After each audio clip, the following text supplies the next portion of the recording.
Well, one of them's the one you're investigating. Daniel, here's the Uncanny X-Force story you were looking for. Damn it, Xander, it's still not stabby enough. More katanas. Yes, more katanas, right away. Oh, I still don't think we figured out Wolverine's motivation. So what brings you to my office, Moisen? Do you think I did it? No, I don't think you sabotaged the Book of Ideas. You're too smart for that. But I do think you could have gotten somebody to do it for you. Well, that's just absurd. I'm not opposed to getting my hands dirty. Xander, where are those printouts I asked for? Right here, Daniel. Oh, wait. What does Cyclops have to do with Wolverine's motivation? So what are you trying to say, Moisen? Just pointing out that you have a certain way of getting things done. And there are some junior editors around here that would do anything that you say. I think we all remember that time you got Jordan D. White to wear a mustache hairnet for an entire week.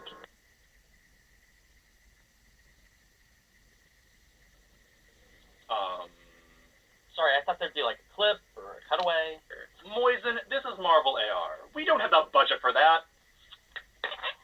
Well, I have to say, I did not expect the story to go in that direction. Listen, I don't know anything about the Book of Ideas. But if I find something out, Xander will let you know. Sorry, yes, more katanas. Yes, well, thanks for your help, Daniel. Anytime. But, between you and me, Gumshoe, you better watch yourself, or you might fall into a web more tangled than Sunna's weave. Sunna wears a weave?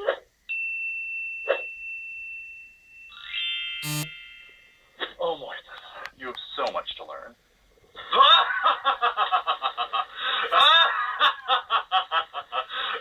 Cool, this all sounds awesome. Listen, I am so sorry, but I have got to cut this short. I really have to run out and grab some lunch. I'm starving.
Hey everybody out there in Marvel, it's me, Jake Thomas, assistant editor, here with Jordan White, Jordan Delano White, associate editor. We're not just cool buddy cops, we're also awesome Marvel editorial staff. Oh. And today, we've come here, we can stop doing the lean thing, we've come here to talk about the unthinkable. In this panel, we see our Illuminati talking about preparing for the unthinkable. So that got me thinking, how can you think and therefore prepare about the unthinkable? So I went to the most unthinkable person I could, Jordan Delano White.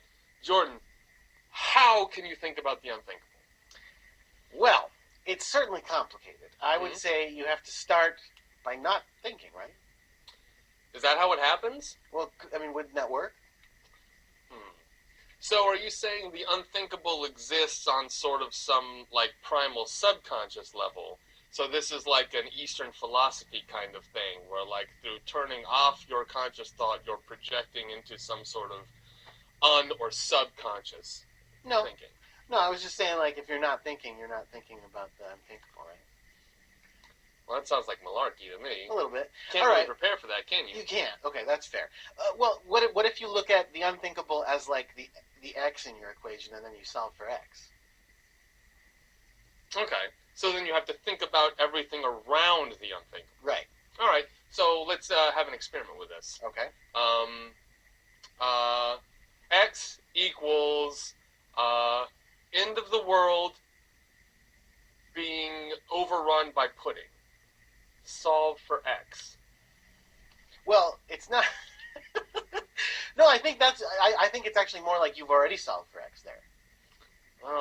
See what it is that the equation is like, oh, we're going along, everything is fine, and we're being superheroes and we're doing our thing, and then X plus X equals disaster, and then you solve for it, and then you end up with what you said: X equals world overrun by pudding, and that's the unthinkable, and then you prepare for that. I've thought about the world being overrun by pudding. Oh, How do you prepare for the unthinkable in your own life? Have you ever dealt with this kind of situation before? when you say unthinkable, here's the question: Mhm. When is it unthinkable ever, or is it unthinkable in advance? I would say unthinkable in advance. Okay, so it's thinkable. Sure. Okay, so then there is no unthinkable. There you go. That's it. We've completely refuted Jonathan Hickman's claims. He can send all complaints to Jordan Delano White at Wait. Marvel Comics. I don't. That's it. Oh, yeah!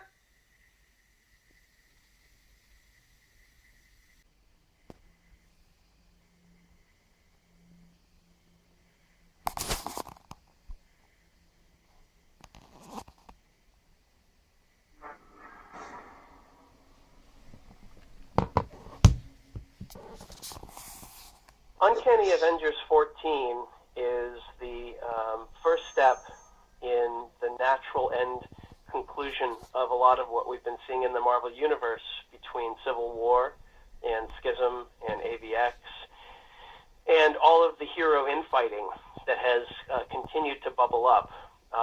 This is the end game for that, or it's the first stage of it. When heroes don't behave heroically, but instead fall to petulance and squabbling over differences in ideology, they no longer behave heroically. And tainting all of that with Wolverine's propensity towards murder and his teaching of this philosophy at various stages in history to Rogue, what we get here is the ultimate consequence for heroes behaving in a way that is less than heroic.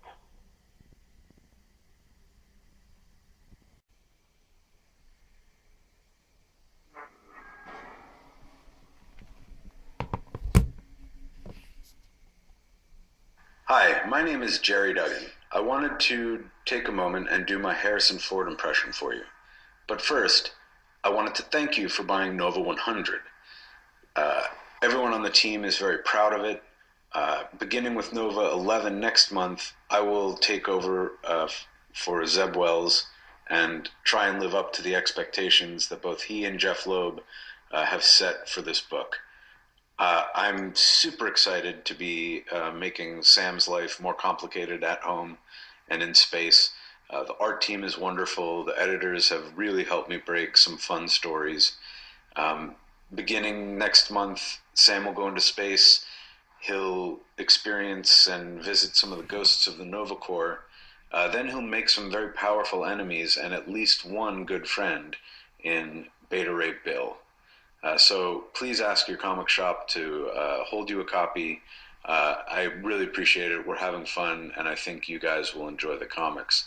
And now, my Harrison Ford impression. Are you saying I did this to my wife? When I got home, there was a man in my house, a one-armed man. You find this one-armed man. You find him.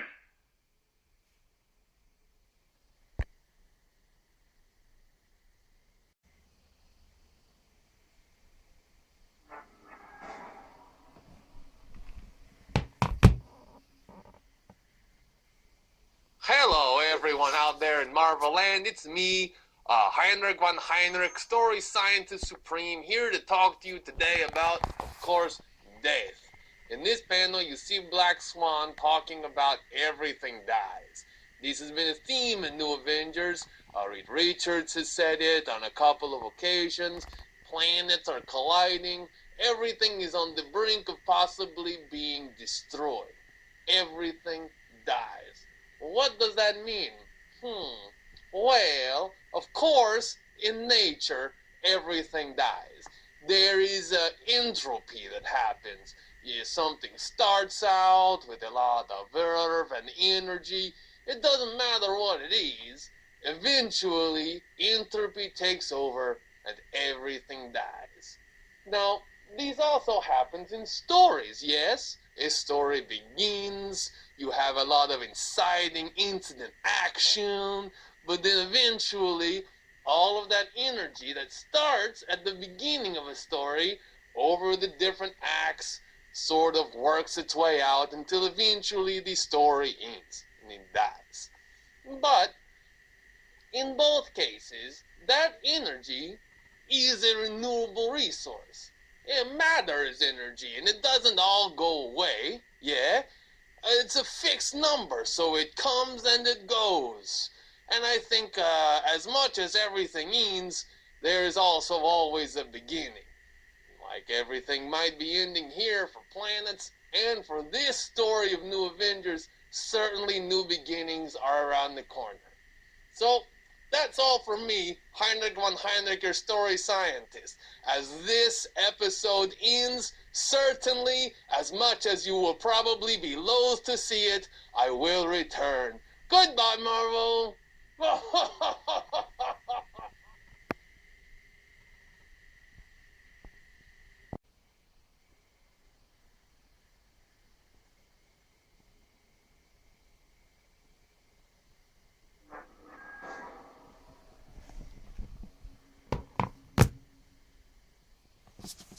Hello, my name is Scaby. And I'm Janine. I'm here to tell you, Janine, Okay. about a real person that we call X-23. Okay. I will tell you her story. Got it. I'm into it. Once upon a time, there was a guy named Wolverine. Do you know? Yes. Okay. He's got claws. Do you know? Yeah, so I just said. He's got claws. He is the best there is at what he does. What does he do? It's not pretty, Oh. but it's pretty good. So, he kills. That's what he mostly does. And right. somebody was like, hey, I want somebody who kills. Do you want to be for me? And Wolverine's like, no. So they said, okay, we got to make a new Wolverine. Do you know how to do that?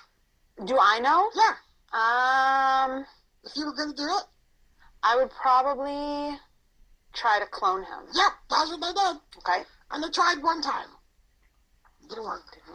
Tried second time. Mm-hmm. No.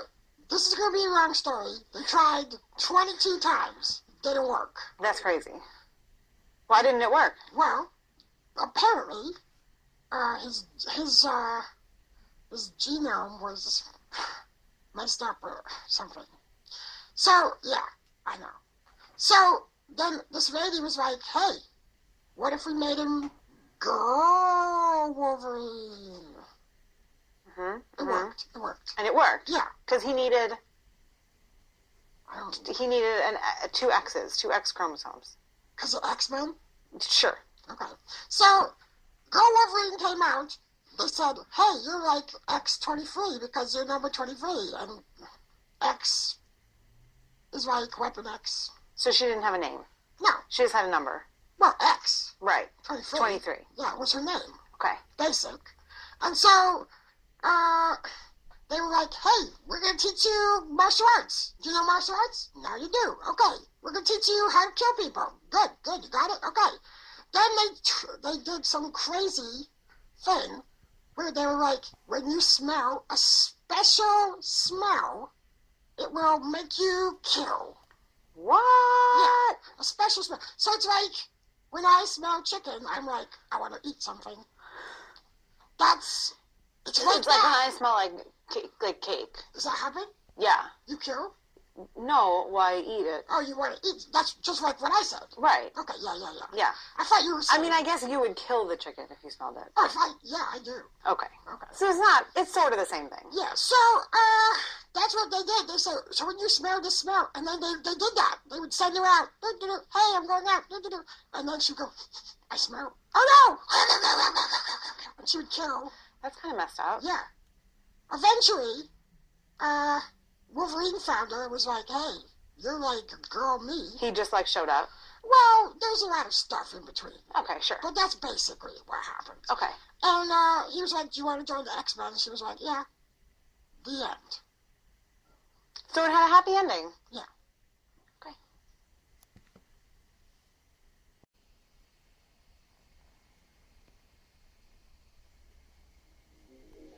Okay, so get this. Spider-Man's biggest fan, Flash Thompson, got his body stuck in the semi-evil symbiotic black and white suit Spider-Man used to wear and became the heroic Agent Venom.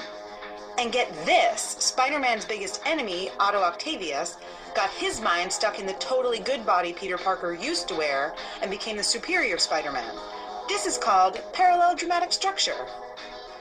Since Flash became Venom, he fought this evil dude named the Crime Master, who threatened his family and friends and won. In the process, though, he became estranged from his friends and family. This is called dramatic irony. Meanwhile, Otto has gotten a great girlfriend, a fellow PhD student named Anna Marconi.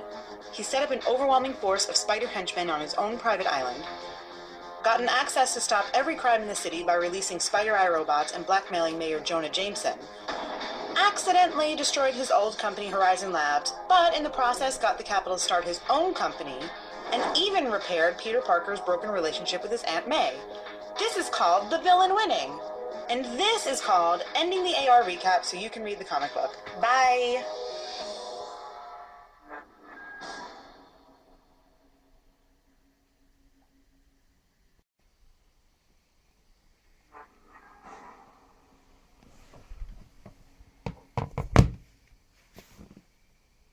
Richard Rider was a teenager, just like Sam when he first became Nova. And while he may not have been Captain America, and the New Warriors may have not been the Avengers, he risked his life every day to defend the cosmos.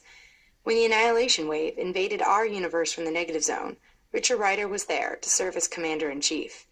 And when the wave was destroyed, Rider was there to take down Annihilus, 1-on-1.